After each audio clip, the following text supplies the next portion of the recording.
Hello everyone, this is Fahim Siddiqui from Science Planet Class 9 Science Chapter 2 is Matter Around Us Pure NCERT CBSE. My dear student, this is the part this is the second part of the video is Matter Around Us Pure. In first part we have studied some of the method. Now we will study here separating the components of a mixture. How to separate the components from a mixture. Now first thing is sublimation क्या होता है my dear children, तो आप बताएंगे in this process we can separate sublimable components from non sublimable component. इस process में क्या होता है, सब्लिमेबल कंपोनेंट जो होते हैं हम नॉन सब्लिमेबल कंपोनेंट से क्या करते हैं, अलग करते हैं। सब्लिमेशन क्या होते हैं, पहली चीज़ हमें मालूम होनी चाहिए। सब्लिमेशन वो प्रोसेस होती है जिसमें कोई भी जो सॉलिड सब्सटेंस होता है वो डायरेक्टली सॉलिड से लिक्विड में आए, डायरेक्टली क्या होता है वेपर में चेंज हो जाता है और ठंडा करने पे वेपर से सीधे डायरेक्टली काय में आ जाता है, वो सॉलिड में आ जाता है। ये क्या होते हैं, सब्लिमेबल सब्सटेंस होते हैं।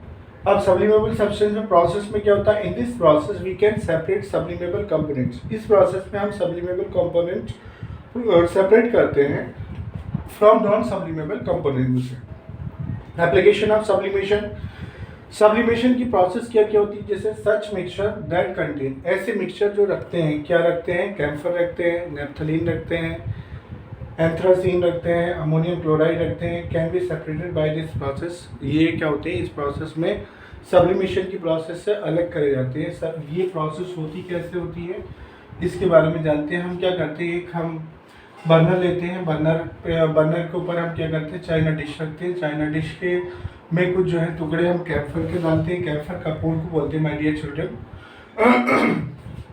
धीरे धीरे हम बर्नर के जो प्लग है वो ऑन करते हैं। प्लग ऑन करने के बाद जो होता है बर्नर को हीट करने शुरू कर देते हैं। उसके ऊपर हम क्या करते हैं, एक फनल रखते हैं। फनल जो होती है उल्टी करके रखते हैं। फनल के ऊपर जो है जो ये इधर होता है एक कॉर्क के रूप में हम क्या करते हैं, कॉटन की एक कॉर्क बना देते हैं और कॉटन लगा देते हैं, जिससे कि इसकी जो गर्म होने के बाद इसकी वेपर बाहर न जाए। तो ये आपका कॉटन लगी हुई है माय डियर चिल्ड्रन। ये फनल है हमारे पास और ये क्या है, कैम्फर है। यहाँ से गर्म होने के बाद कैम्फर के जो वो होंगे पार्टिकल्स होंगे वो इधर आएंगे, चिपक जाएंगे। ये चाइना डिश है और ये बर्नर है। तो धीरे धीरे हम क्या करेंगे, बर्नर को ऑन करेंगे। बर्नर की जो लो होगी, जो हीट होगी, धीरे धीरे वो क्या करेगी, इस कैम्फर को हीट अप करेगी। कैम्फर के साथ हम क्या लेते हैं, साल्ट लेते हैं। तो कैम्फर हीट होने के बाद क्या होगा, डायरेक्टली वेपर की फॉर्म में चला जाएगा और वेपर की फॉर्म में जाने के बाद क्या होगा, वो धीरे धीरे जो फनल की जो वॉल्स होती है उनके ऊपर चिपक जाएगा। अब क्योंकि हमने कॉर्क लगा रखी है, क्या की कॉटन की कॉर्क लगा रखी है, जिससे कि वेपर बाहर नहीं जाए। धीरे धीरे जैसे जैसे ये बर्नर ठंडा होगा, जैसे जैसे ये फनल ठंडी होगी, बर्नर की हम लो कम कर देंगे, बंद कर देंगे, तो क्या होगा, ये जो कैम्फर होगा वो इसकी दीवार पर चिपक जाएगा और हम इसे प्राप्त कर लेंगे। किसे, सब्लिमेशन के तहत किसे प्राप्त कर लेंगे, कैम्फर को प्राप्त कर लेंगे। इस तरह से हम किसी भी मिक्सचर से क्या करते हैं, हम जो है कैम्फर, नेफ्थलीन, एंथ्रासीन या अमोनियम क्लोराइड को हम जो है अलग कर लेते हैं my dear children. Now we will go to the next page to understand the new concept here my dear children. Now my dear children, we will study here separating the components of a mixture। में हम आगे study करेंगे chromatography. Chromatography क्या होता है इसके बारे में बात करते हैं। देखिए, in this process different components of a mixture are separated due to their differential moment. इसमें क्या होता है, इस प्रोसेस में अलग अलग टाइप के जो मिक्सचर होते हैं वो डिफरेंशियल जो मोमेंट होती है उसमें अलग अलग करे जाती है इन अ स्टेशनरी सॉल्वेंट। किसी भी स्टेशनरी सॉल्वेंट से जो होते हैं अलग अलग जो है करे जाते हैं। एप्लीकेशन ऑफ क्रोमेटोग्राफी की एप्लीकेशन क्या होगी, use to separate colours of dyes. वो क्या कहते हैं, जो डाई होती है, जो कलर्स होते हैं उनके डाई के जो कलर्स होते हैं, जो सेपरेट कलर्स होते हैं उनको क्या करते हैं, अलग अलग करते हैं। Use to separate colours of dye. Point number 2 में आ जाएगा use to separate drugs from blood. तो यूज टू सेपरेट ड्रग्स, अलग अलग जो ड्रग्स होती है उसको ब्लड से उसको अलग करने में काम करा जाता है। तो एप्लीकेशन क्या है my dear children, use to separate colours of dye. Dye के जो अलग अलग कलर्स करने में क्रोमेटोग्राफी का यूज करा जाता है। Use to separate drugs from blood. और ब्लड में से जो ड्रग्स होती है उसको क्या करा जाता है, सेपरेट करा जाता है। सपोज हमारे पास हम एक क्या लेते हैं, हम क्रोमेटोग्राफी पेपर लेते हैं। इस क्रोमेटोग्राफी पेपर पर हम क्या करते हैं, एक डाई रख देते हैं यहाँ पर ब्लैक कलर की। ब्लैक कलर की डाई रखने के बाद हम इसे कुछ टाइम के लिए छोड़ देते हैं। कुछ टाइम छोड़ने के बाद इस डाई को हम जो है इस डाई मशीन में लेकर के जाएंगे। इस डाई मशीन में लेके जाने के बाद क्या होगा, इसको मशीन को स्टार्ट करेंगे। ये मशीन स्टार्ट करने के बाद क्या होगा, ये सॉल्वेंट की उसमें पोजीशन में आ जाएगी। जो जैसे अलग अलग ये मशीन घूमना शुरू करेगी और मशीन घूमना शुरू करने के बाद ये क्या होता है, ब्लैक कलर का होता है। ये किस तरह से आ जाएगा, कुछ इस तरह से आ जाएगा माय डियर चिल्ड्रन। तो ये ब्लैक कलर का हो जाएगा। ब्लैक कलर होने के बाद क्या होगा, इसके जो कलर्स होंगे वो सेपरेट होंगे। डिफरेंट प्लेसेस पर डिफरेंट कलर्स होंगे, वो सेपरेट होंगे। अब वो कैसे कैसे होंगे ये देखेंगे आप। जब ये मूव करेंगे तो ब्लैक कलर जो होता है, ब्लैक कलर में जो होते हैं अलग अलग कलर्स आते हैं, अलग अलग कलर से मिलकर के बना होता है। ब्लैक कलर मिलकर से बना होता है, रेड से बना होता है, ग्रीन से मिलकर के बना होता है, ब्राउन से मिलकर के बना होता है, ब्लू से मिलकर के बना होता है, येलो कलर से मिलकर के बना होता है। तो ये डिफरेंट कलर्स होते हैं जिनसे ब्लैक कलर मिलकर के बना होता है। इसी में आप देखेंगे तो ये सबसे पहले जब हम इसे मूव करेंगे तो मूव करने के बाद कुछ जो होंगे सब्सटेंस बहुत नीचे तक रह जाएंगे, यहाँ तक। कुछ जो है इसके ऊपर आएंगे, कुछ और इससे ऊपर भी चले जाएंगे। तो डिफरेंट प्लेसेस पर ये वर्कआउट करेंगे। इसी तरह से कुछ और इधर आ जाएंगे। मान लीजिए इधर जो आ जाएगा हमारे पास वो कौन सा आएगा, इधर आ जाएगा हमारे पास ब्लू कलर आ जाएगा। सबसे पहले हमें ब्लू कलर मिलेगा, उसके बाद हमें ग्रीन कलर मिलेगा, उसके बाद हमें कैसा मिलेगा, रेड कलर मिलेगा माय डियर चिल्ड्रन। और सबसे आखिर में जो है हमें कौन सा मिलेगा, ये येलो कलर मिलेगा। तो ये अलग अलग कलर जो होते हैं ब्लैक कलर की डाई से हम जो है वो सेपरेट करते हैं। Use to separate colours of dye. Dye से अलग अलग कलर जो होते हैं हम मूव करने पर डिफरेंशियल मूवमेंट में जो होते हैं सॉल्वेंट से हम अलग अलग कर लेते हैं। तो क्रोमेटोग्राफी में क्या होता है, कोई भी डाई से कलर को अलग करना होता है, या क्या होता है ड्रग्स, या क्या होता है ब्लड। किसी भी इंसान के अंदर ब्लड में कितनी ड्रग्स है उसको अगर आपने चेक करना है तो ये क्रोमेटोग्राफी जो मशीन्स होती है उसमें क्या करते हैं हम ड्रग्स को इस तरह से हम एक स्लाइड बनाएंगे क्रोमेटोग्राफी पेपर पर रख करके, और यहाँ हम जो है डाई की जगह हम क्या कर देंगे, ब्लड को रख देंगे। और ब्लड रखने के बाद डिफरेंट प्लेसेस पे हम डिफरेंट जो कंपोनेंट्स होंगे ब्लड के, वो जो ड्रग्स की जो मात्रा होगी वो हमें मिल जाएगी। हमारे पास ब्लड यहाँ तक आएगा, सपोज उसके ऊपर जितना भी होगा, जितने ऊपर तक जाएगा वो सब ड्रग्स जाएगी माय डियर चिल्ड्रन। तो hope so that you are trying to understand this method here, chromatography. Now my dear children, separating the components of a mixture में हम अगला जो मेथड स्टडी करेंगे वो करेंगे डिस्टिलेशन। डिस्टिलेशन में होता क्या है देखिए, बताएंगे in this process mixture of two और more mixable liquids can be separated. इस प्रोसेस में क्या होता है, दो या दो से अधिक जो होते हैं मिक्सेबल लिक्विड, मिक्सेबल क्या होते हैं, मिक्सेबल वो होते हैं जो मिक्सअप हो जाते हैं। मिक्सेबल लिक्विड्स क्या होते हैं, can be separated that have different boiling point. क्या होता है, जिसका डिफरेंट बॉइलिंग पॉइंट होता है उनको सेपरेट करा जाता है। तो डिस्टिलेशन समझ में आ गया होगा। डिस्टिलेशन एक ऐसी प्रोसेस है जिसमें दो मिक्सेबल लिक्विड ली जाती है। मिक्सेबल लिक्विड में क्या होता है, उनका डिफरेंट बॉइलिंग पॉइंट होता है, उनको हम क्या करते हैं, अलग अलग करते हैं। तो इसकी एप्लीकेशन ऑफ डिस्टिलेशन की क्या एप्लीकेशन होती है, use to separate acetone and water. Acetone और वाटर को हम सेपरेट करते हैं डिस्टिलेशन मेथड के थ्रू। सपोज एसीटोन का जो हमारे पास टेम्परेचर है, बॉइलिंग पॉइंट कितना है 56 डिग्री, और वाटर का बॉइलिंग पॉइंट कितना होता है 100 डिग्री सेल्सियस होता है। यहाँ पर ये बात ध्यान देने वाली बात है, याद ये रखिएगा, हम डिस्टिलेशन प्रोसेस से उसी लिक्विड को, मिक्सेबल लिक्विड को हम जो है सेपरेट कर सकते हैं माय डियर चिल्ड्रन, जिनका जो बॉइलिंग पॉइंट में डिफरेंस बहुत अधिक होगा। आप देख रहे हैं एसीटोन का बॉइलिंग पॉइंट कितना है 56 डिग्री, और वाटर का कितना है 100 डिग्री है। तो दोनों में लगभग जस्ट हाफ का फर्क है, या अभी कह सकते हैं कि जो ये वाटर जो है इसका जस्ट एसीटोन का जस्ट 2 टाइम्स है, 2 गुने का फर्क है।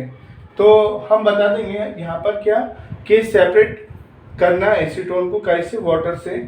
ये डायग्राम है, डायग्राम के थ्रू हम जो है इस चीज़ को थोड़ा सा वर्क करके बताते हैं। हम क्या करते हैं, एक बर्नर लेते हैं, बर्नर के ऊपर एक फ्लास्क रखते हैं, फ्लास्क में हम क्या करते हैं, एसीटोन और वाटर का मिक्सचर लेते हैं, एसीटोन को रख देते हैं और वाटर के साथ मिक्स करके धीरे धीरे हम बर्नर को गर्म करना शुरू करते हैं। बर्नर को जब हम गर्म करते हैं तो हम देखते हैं कि एसीटोन जिसका बॉइलिंग पॉइंट कितना है 56 डिग्री है, धीरे धीरे गर्म होता है और गर्म होने के बाद क्या होता है वो वेपर की फॉर्म में आता है माय डियर चिल्ड्रन। यहाँ ये वेपर बनने के बाद ये डिस्टिलेशन एडाप्टर होता है इसमें। तो ये क्या होता है यहाँ से ये स्लाइड उसमें जाएगा, ये इस पाइप में जाएगा। पाइप में जाने के बाद क्या होगा, यहाँ से इधर ही जो हमारे पास कंडेंसर है इस कंडेंसर में आ जाएगा। ये क्या होता है, इसमें कोल्ड वाटर इन करा जाता है, ठंडा पानी डाला जाता है। ये थर्मोमीटर है, थर्मोमीटर में हम इसका क्या करते हैं टेम्परेचर देख लेते हैं। ये बॉईल कब होना शुरू होगा my dear children, can you tell me, क्या आइडिया है आपके पास बॉईल कब होगा? ये बॉईल तब होगा, ये वेपर तब बनेगी जब ये कितना होगा 56 डिग्री टेम्परेचर इसका हो जाएगा, तभी ये बॉईल होना शुरू होगा। बॉईल होने के बाद क्या आएगा, ये कंडेंसर में आ जाएगा। कंडेंसर में आने के बाद जो है ये इस लाइन के थ्रू जो है इस पाइप के थ्रू इधर आ जाएगा। यहाँ से ये टैप लगी होती है, टैप को हम ओपन कर देंगे। टैप ओपन करने के बाद ये नीचे जो रिसीविंग फ्लास्क है उसमें हमें यहाँ पर ये डिस्टिलेट होकर के हमें मिल जाएगा। इस तरह से क्या होता है, with the help of the distillation we can separate two components of a mixture. और वो कंपोनेंट कैसे होने चाहिए, मिक्सेबल होने चाहिए और उनका क्या होना चाहिए, उनका बॉइलिंग पॉइंट अलग अलग होना चाहिए, यानी कि बॉइलिंग पॉइंट में भी डिफरेंस ज़्यादा होना चाहिए। इस तरह से हम क्या करते हैं, दो मिक्सेबल लिक्विड्स को हम अलग करते हैं माय डियर चिल्ड्रन। अब मान लीजिए इसका बॉइलिंग पॉइंट बहुत कम है और इसका बॉइलिंग पॉइंट बहुत ज़्यादा है। अब कोई दो ऐसे लिक्विड ले लेते हैं हम जिसका बॉइलिंग पॉइंट होता है वो ज़्यादा डिफरेंस नहीं हो, तो उसको हम कैसे अलग करेंगे? क्या हम इसी मेथड से अलग कर सकते हैं?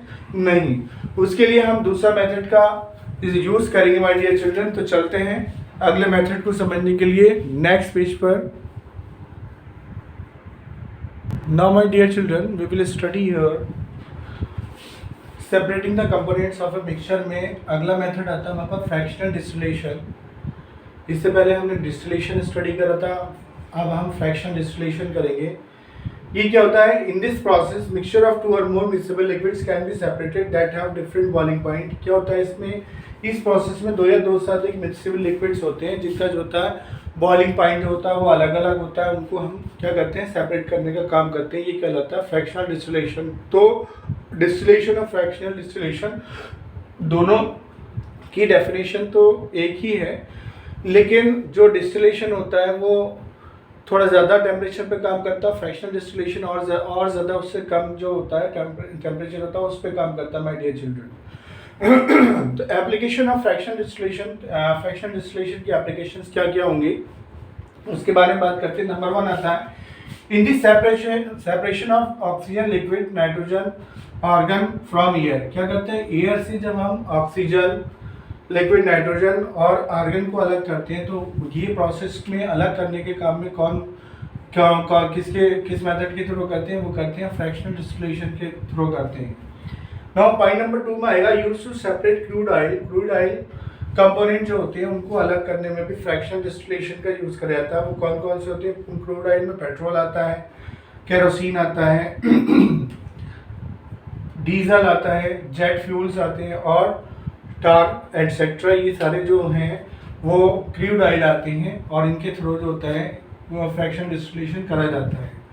और फ्रैक्शनल डिस्टिलेशन का जो है वो इनसे करा जाता है इसमें। तो आप डायग्राम देख रहे हैं माय डियर चिल्ड्रन, डायग्राम की हेल्प से हम जो इसको थोड़ा समझाने की कोशिश करते हैं। पहले डायग्राम में और उस डायग्राम में दोनों सेम है, सिर्फ और सिर्फ इसमें किसका फ़र्क है, इसमें फ़र्क है आपका फ्रैक्शनल कॉलम का फ़र्क है, फ्रैक्शनेटिंग कॉलम जो होता है उसका, बाकी सब चीज़ें सेम ही हैं। अब देखेंगे आप इसमें क्या होता है, हमारे पास ये बर्नर होता है, बर्नर पे जो है हम ये जो डिस्टिलेशन फ्लास्क होता है उसमें दो या दो से अधिक कोई कंपोनेंट लेते हैं। मान लीजिए एक कंपोनेंट जिसका टेम्परेचर कितना होता है 50 डिग्री है और दूसरा कंपोनेंट जिसका जो है 55 है या 56 डिग्री टेम्परेचर है। तो इसे हम धीरे धीरे क्या करते हैं, गर्म करना शुरू करते हैं। गर्म जब हम करते हैं तो क्या होता है, ये जो जिसका 55 डिग्री टेम्परेचर है ये भी वेपर बनना शुरू होता है और ये भी वेपर बनना शुरू हो जाता है। ये 55 डिग्री टेम्परेचर वाला जो लिक्विड होगा, जो कंपोनेंट्स होगा, वो कहाँ पर जाएगा, वो जाएगा फ्रैक्शनेटिंग कॉलम में जाएगा। और फ्रैक्शनेटिंग कॉलम में जाने के बाद क्या होगा, वो उसका वेपर बनेगा। वेपर बनने के बाद फ्रैक्शनेटिंग कॉलम में जाएगा। फ्रैक्शनेटिंग कॉलम में जाने के बाद क्या होगा, भाप बन के फिर से वो पानी बन जाएगा और नीचे को आ जाएगा। जबकि जो 50 डिग्री टेम्परेचर वाला जो कंपोनेंट्स होगा, वो क्या होगा, वो वेपर बनेगा। वेपर बनने के बाद वो कहाँ जाएगा, ऊपर जाएगा एडाप्टर में। कहाँ, डिस्टिलेशन जो एडाप्टर होता है उसमें जाएगा। डिस्टिलेशन एडाप्टर से जाने के बाद ठंडा होगा। ठंडा होने के बाद कंडेंसर में आ जाएगा। कंडेंसर में जाने के बाद क्या होगा, हमारे पास वो यहाँ पर जो है डिस्टिलेट होकर के कहाँ पर, रिसीविंग फ्लास्क में आ जाएगा माय डियर चिल्ड्रन। तो इसकी जो मदद से हम क्या करते हैं, हम फ्रैक्शन, ये क्या कहलाता है, ये सारी प्रोसेस कहलाती है डिस्टिलेशन प्रोसेस, फ्रैक्शनल डिस्टिलेशन कहलाती है। सिर्फ फर्क क्या होता है, फर्क ये होता है फ्रैक्शनेटिंग कॉलम का होता है। इसमें क्या होता है, ग्लास बॉल्स होती है माय डियर चिल्ड्रन। ये क्या होती है, इसमें बॉल्स होती हैं बहुत छोटी छोटी, और ये बॉल से जो होता है, जो 55 डिग्री वाला टेम्परेचर होता है, वो उससे टकराएगा। और टकराने के बाद फिर से वो क्या बन जाएगा, वाटर बन जाएगा। वाटर बनने के बाद नीचे आ जाएगा। जबकि जो 50 डिग्री टेम्परेचर वाला जो कंपोनेंट्स होगा, वो क्या होगा, इससे टकराएगा। टकराने के बाद क्योंकि वेपर की फॉर्म होगा, वेपर की फॉर्म बनने के बाद भी वो क्या में, एडाप्टर में आएगा। एडाप्टर के बाद कंडेंसर में, कंडेंसर से सीधे वो रिसीविंग फ्लास्क में आ जाएगा। और रिसीविंग फ्लास्क में हम फ्रैक्शन डिस्टिलेशन हेल्प की मदद से हम क्या कर लेंगे, उन दो कंपोनेंट्स को हम अलग अलग कर लेंगे माय डियर चिल्ड्रन। तो ये पूरी प्रोसेस है, कोई इस प्रोसेस में कोई नया नहीं, कुछ नहीं है। जो पुरानी प्रोसेस थी वही उसी पर ये वर्कआउट करता है। ये जो होता है मेडिकल साइंस में और इंडस्ट्रियल लेवल पर जो होता है, फ्रैक्शनल डिस्टिलेशन का बहुत ज़्यादा यूज़ होता है my dear children. Hope so that you are trying to understand it. अब अपने नए कॉन्सेप्ट को समझने के लिए चलते हैं नए पेज पे my dear children. Now we will study here crystallization, separating the components of a mixture में अगला मेथड हमारे पास, जो कि लास्ट मेथड है माय डियर चिल्ड्रन, वो आता है क्रिस्टलाइजेशन। इसके बाद separating of component of a mixture का जो मेथड है ये खत्म हो जाएगा। तो क्रिस्टलाइजेशन क्या होता है, crystallization in this process impure mixture of first dissolve in suitable solvent. ये क्या होता है, इस प्रोसेस में इम्प्योर मिक्सचर जो होता है, पहले क्या होता है, डिसॉल्व होता है, घुलता है, सुइटेबल सॉल्वेंट में घुलता है। देन क्रिस्टलाइजेशन वन कंपोनेंट्स, और उसके बाद क्या होता है, वन कंपोनेंट्स का क्रिस्टलाइजेशन हो जाता है। वन कंपोनेंट का क्रिस्टलाइजेशन कर लेते हैं काहे के, with the help of the crystallization method में। एप्लीकेशन ऑफ क्रिस्टलाइजेशन, क्रिस्टलाइजेशन किन किन चीज़ों पे वर्कआउट करता है, तो आप बताएंगे use in purification of salt from sea water. क्या करेंगे हम, जो समंदर का जो वाटर होता है उसका जो है हम क्या करते हैं, उसका हम क्रिस्टलाइजेशन करते हैं। और क्रिस्टलाइजेशन करने के बाद हम जो है साल्ट को हम ले लेते हैं, साल्ट हम निकाल लेते हैं, नमक बना लेते हैं उसका। यूज इन सेपरेटिंग एलम, यानी कि एलम को सेपरेट करने में, कॉपर सल्फेट को सेपरेट करने में हम काय का यूज़ करते हैं, क्रिस्टलाइजेशन का यूज़ करते हैं। तो क्रिस्टलाइजेशन क्या होती है प्रोसेस, एक बार फिर से समझिएगा। इन दिस प्रोसेस इम्प्योर मिक्सचर, इस प्रोसेस में क्या होता है, कोई इम्प्योर मिक्सचर होता है। मान लीजिए हम एक ग्लास लेते हैं, ग्लास में क्या होता है, हम सी वाटर ले लेते हैं। सी वाटर में थोड़ी सारी हम रेत घोल देंगे, और रेत घोलने के बाद हम क्या करेंगे, उसे मूव कर देंगे। मूव करने के बाद हम ग्लास को हम रख देंगे। ग्लास रखने के बाद हम कुछ देर के बाद हम देखेंगे जो सैंड होगी वो नीचे बैठना शुरू हो जाएगी माय डियर चिल्ड्रन। और क्या करेंगे, धीरे धीरे फिर उसके बाद हम जो है इसमें इस ग्लास का जो टेम्परेचर होगा उसको हम ठंडा करना शुरू कर देंगे। और उसमें हम क्या डाल देंगे, एक हम धागा डाल देंगे, एक थ्रेड डाल देंगे, सूत डाल देंगे। जिससे कि क्या होगा, जैसे जैसे ये ठंडा होगा, जो सॉल्वेंट जैसे जैसे ठंडा होगा, वैसे वैसे जो सी वाटर में जो साल्ट के जो क्रिस्टल होंगे वो कैसे आएंगे, वो इस धागे के ऊपर चिपकते रहेंगे माय डियर चिल्ड्रन। और उनका क्या बनता रहेगा, क्रिस्टल बनता रहेगा। तो धीरे धीरे ये क्रिस्टल जो इस तरह से, जब ये थोड़ा और ज़्यादा इसका टेम्परेचर बहुत डाउन हो जाएगा, तो धीरे धीरे ये सारे क्रिस्टल इस जो है सूत पर, इस थ्रेड के ऊपर, इस धागे के ऊपर ये जम जाएंगे। और जमने के बाद हम क्या करेंगे, इस धागे को हम निकाल लेंगे। इस तरह से हम क्या करते हैं, जो क्या बोलते हैं साल्ट होता है उसको हम निकाल देंगे। और साल्ट का इस्तेमाल जो होगा फिर अपने खाने में और डिफरेंट चीज़ों में करते हैं। फिर ये साल्ट जो होता है शॉप पर पहुंचा दिया जाता है। शॉप पर पहुंचाने के बाद हम अपने घरों में डिफरेंट यूजेस में हम साल्ट का इस्तेमाल करते हैं। तो क्या होता है क्रिस्टलाइजेशन, आप बता देंगे फिर से। इन this process impure mixture first dissolve in a suitable solvent. पहले क्या होता है, ये सुटेबल सॉल्वेंट में घुला होता है। देन क्रिस्टलाइजेशन, उसके बाद हम क्या करते हैं, क्रिस्टलाइजेशन कर देते हैं इसका वन कंपोनेंट का, जो एक कंपोनेंट है, यानी कि समंदर का पानी जो था और उसमें क्या था, रेत मिली हुई थी, तो उसमें क्या करा, एक कंपोनेंट का हमने क्या करा, क्रिस्टलाइजेशन करा। सूद डालने के बाद क्रिस्टलाइजेशन किसका हुआ, वो हुआ साल्ट का। इस तरह से हम साल्ट निकाल लेंगे। इसी प्रोसेस के तहत हम क्या करते हैं, use in purification of salt from sea water, salt का यूज करते हैं हम सी वाटर से साल्ट बनाने में। दूसरा आ जाएगा यूज इन सेपरेटिंग एलम, यानी कि एलम बोलते हैं फिटकरी को, फिटकरी बनाने में भी हम क्या का यूज करते हैं, क्रिस्टलाइजेशन मेथड का यूज करते हैं my dear children. Copper sulphate अगर हम लेंगे CuSO4, तो वो भी हम किसके हेल्प से बनाएंगे, क्रिस्टलाइजेशन मेथड की हेल्प से ही बनाएंगे माय डियर चिल्ड्रन। चलते हैं अब नेक्स्ट पेज पर to understand the new concept here. Now my dear children, mixture जो है उसके डिफरेंट मेथड समझने के बाद, सेपरेटिंग ऑफ द मिक्सचर के डिफरेंट मेथड समझने के बाद हम आते हैं फिजिकल एंड केमिकल चेंज पर के। फिजिकल चेंज क्या होते हैं, केमिकल चेंज क्या होते हैं। अगर डिफरेंशिएट बताने होगा, डिफरेंशिएट करना होगा तो डिफरेंशिएट कर सकते हैं, और अगर आपने डेफिनेशन देनी होगी तो डेफिनेशन भी दे सकते हैं। फिजिकल चेंज क्या होती है, पहले इसके बारे में स्टडी करते हैं। This change is temporary and reversible. ये चेंज, फिजिकल चेंज कैसे होते हैं, टेम्परेरी होते हैं और रिवर्सिबल होते हैं। टेम्परेरी यानी कि परमानेंट नहीं होते हैं, और रिवर्सिबल यानी कि वापस अपनी कंडीशन ले लेते हैं। पॉइंट नंबर 2 पे आते हैं, there is no formation of new product. इस फिजिकल चेंज में कोई भी नया प्रोडक्ट नहीं बनता है। पॉइंट नंबर 3 में आते हैं, there is no energy change in these changes, यानी कि फिजिकल चेंज में कोई भी एनर्जी चेंजेस नहीं आती, ना एनर्जी दी जाती है, ना एनर्जी ली जाती है, ना एनर्जी कहीं को कोई वो क्या होता है, निकाली जाती है।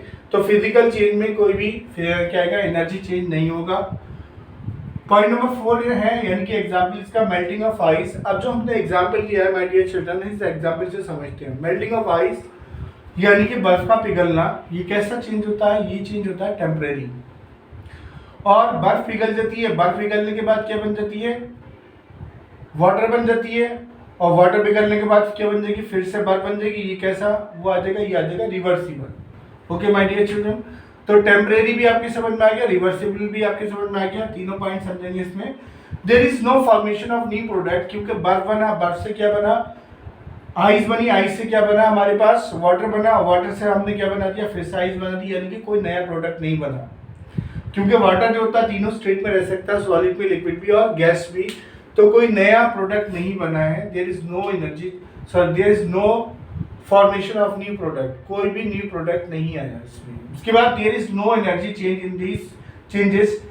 इस चेंजेस को करने में कोई भी एनर्जी का चेंज नहीं हुआ, जितनी एनर्जी थी उतनी ही एनर्जी रही। मान लीजिए आइस था, आइस की एनर्जी अलग हो गई, आइस से हमने क्या करा, हमने वाटर बना दिया, वाटर से फिर हमने आइस ले लिया, तो वही एनर्जी रही।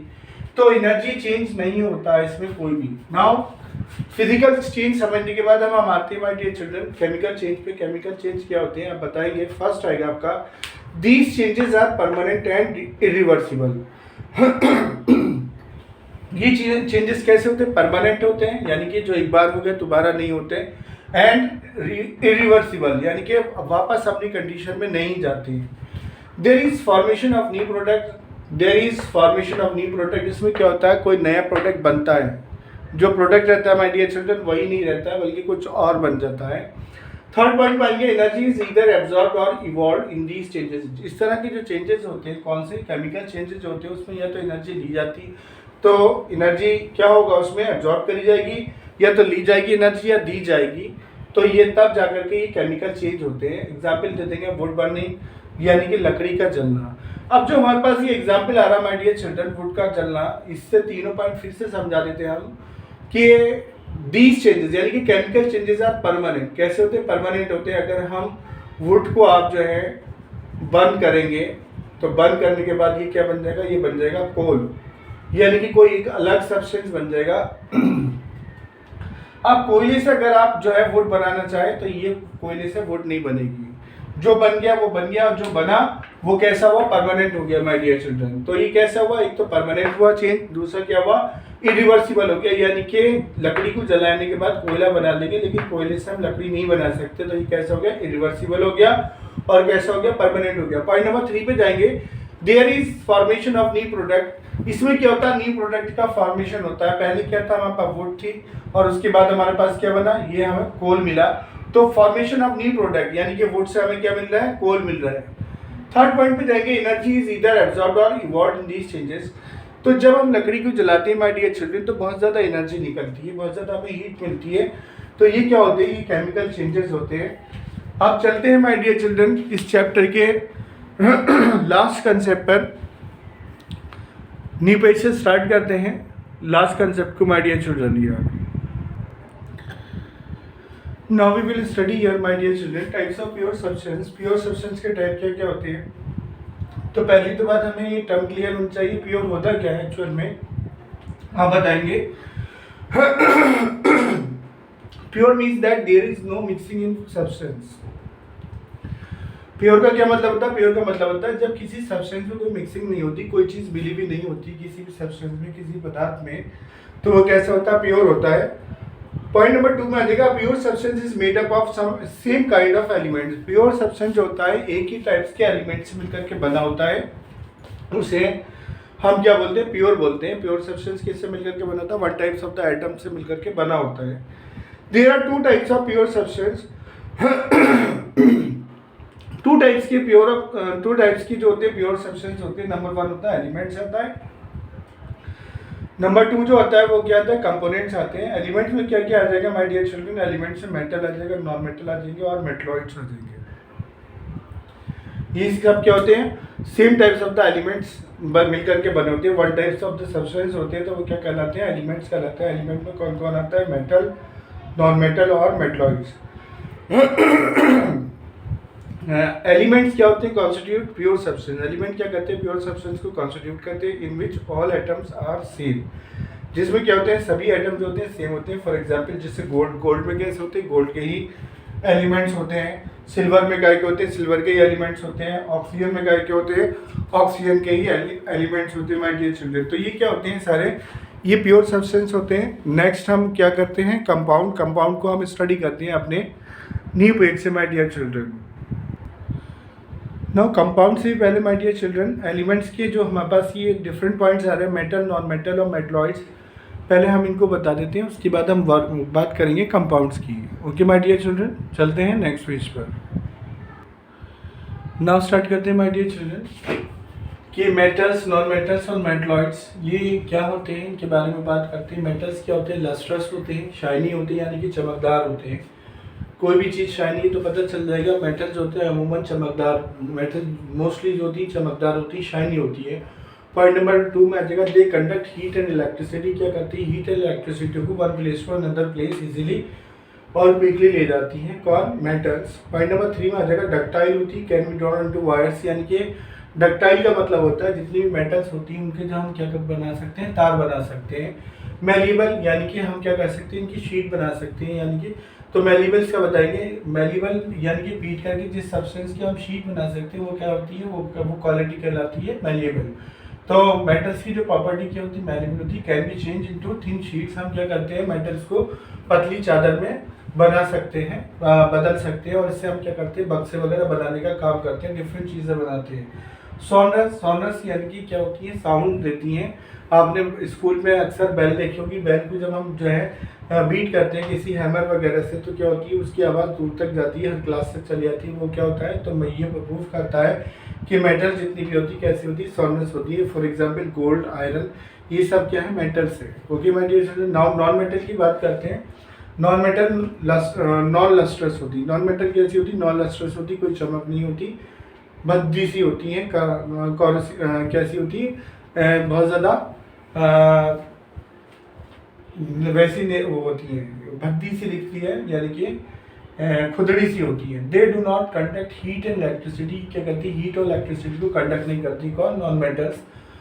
Non ductile, can't drawn into wires. इनको जो है ये डक्टिलिटी शो नहीं करती, क्योंकि इनके हम क्या करते हैं, तार नहीं बना सकते। जितनी मेटल्स होती है नॉन डक्टाइल होती है। नाउ और नेक्स्ट पॉइंट आ जाएगा नॉन मेलिबल। नॉन मेलिबल यानी can't change into thin sheets. इसको हम क्या कर सकते हैं, पतली चादर में नहीं बदल सकते, तो कैसे होती है, नॉन मेलिबल होती है। उसके बाद नॉन सोनरस होती है। अगर इनको हम दबाएंगे, इनको अगर हम पीटेंगे तो पीटने के बाद कोई साउंड नहीं निकलती, तो कैसी होती है, नॉन सोनरस होती है। उसके बाद एग्जाम्पल इसका आ जाएंगे, एग्जाम्पल बन जाएगा कोल्ड है और ऑक्सीजन है। अब बात करते हैं हम मेटलॉइड्स की। माय डियर चिल्ड्रन, मेटलॉइड्स क्या होते हैं?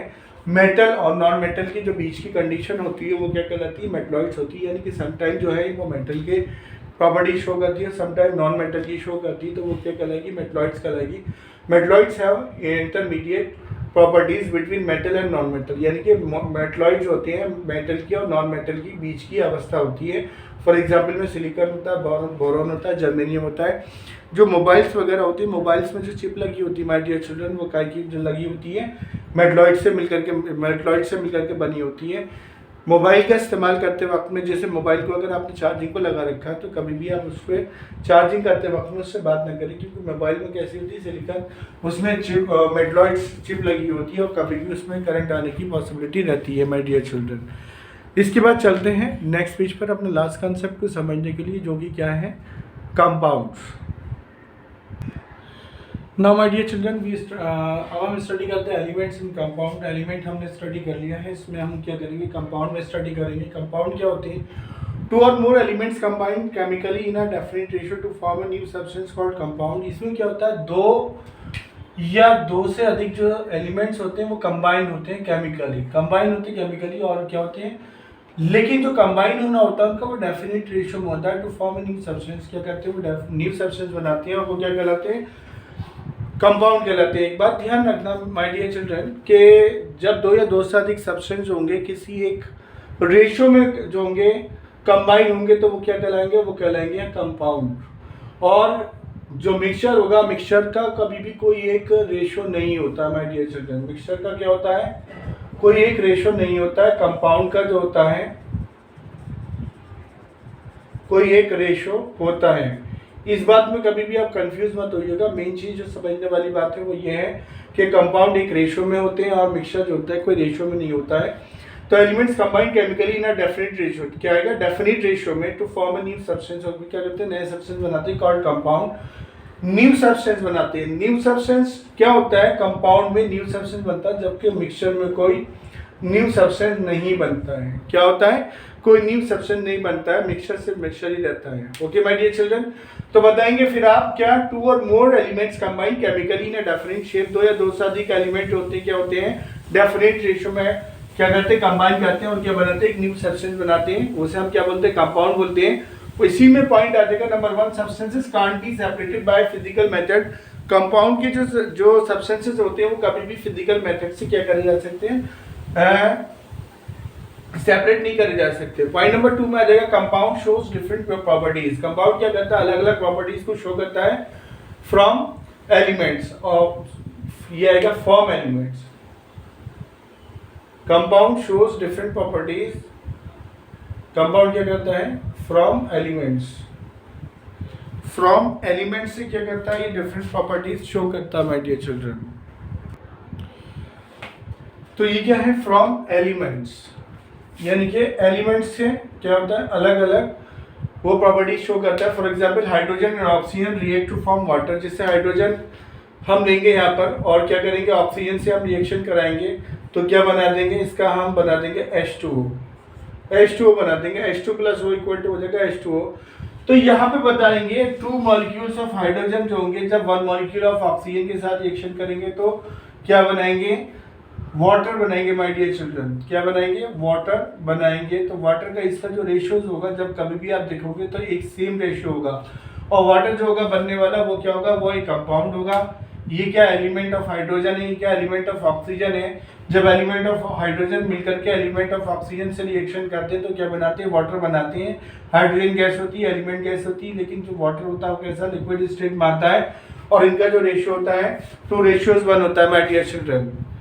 तो इसी कंपाउंड वाले कॉन्सेप्ट के साथ हमारा chapter number 2 is matter around us pure होता है क्लोज माय डियर चिल्ड्रन। अगर आपको वीडियो पसंद आई हो तो इसे लाइक कीजिएगा, वीडियो को शेयर कीजिएगा, और चैनल को अगर अभी तक आपने सब्सक्राइब नहीं करा है तो चैनल को सब्सक्राइब कीजिएगा माय डियर चिल्ड्रन।